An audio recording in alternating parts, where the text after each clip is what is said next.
Mesdames, messieurs, cette semaine, l'idée à la con, les substituts de viande.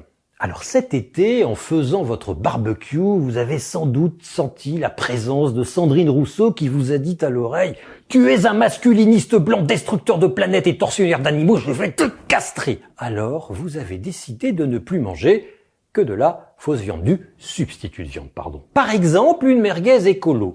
Qu'est-ce qu'il y a donc dedans ?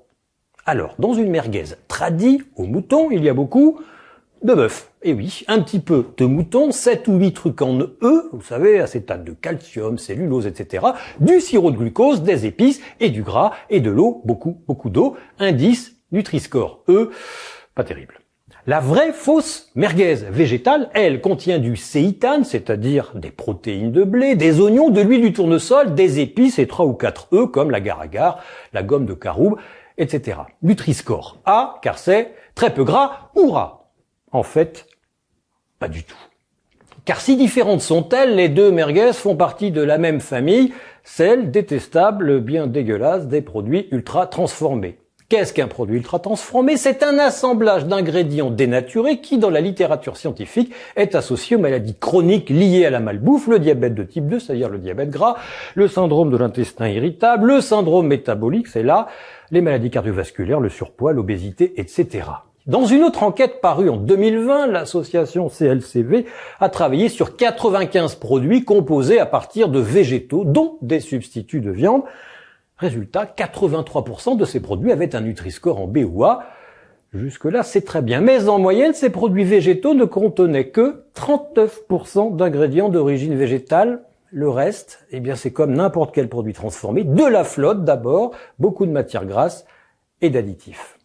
Ça sent quand même un peu l'arnaque, d'autant que d'après l'association, substituer la protéine animale par de la protéine végétale a un coût. Le kilo de steak végétal était à l'époque de l'enquête 30% plus cher que le kilo de steak animal, et ça n'a pas changé.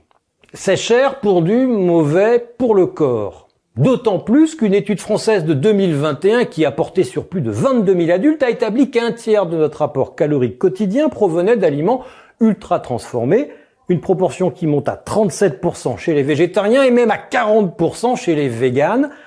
Moins on mange de vache, plus on mange de bouse.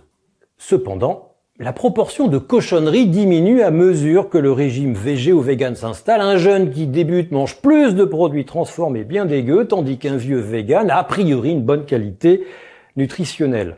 Bref, comme l'écrivent les auteurs de l'étude, les avantages nutritionnels indéniables de manger peu ou pas de viande sont défavorablement compensés par la surconsommation de produits ultra transformés végétaux. Ce qui est triste, c'est qu'on se retrouve avec des produits, de... Mais ça se mange, ça ? il faut essayer si vous voulez. Vous pouvez tenter si vous voulez. Alors, essayons autre chose. Mangeons de la viande de culture qui est en train tout doucement d'arriver sur le marché. Non. Car là, on est sur de l'ultra transformation puissance 10. Il faut imaginer qu'à partir d'un muscle, on isole des cellules dites satellites.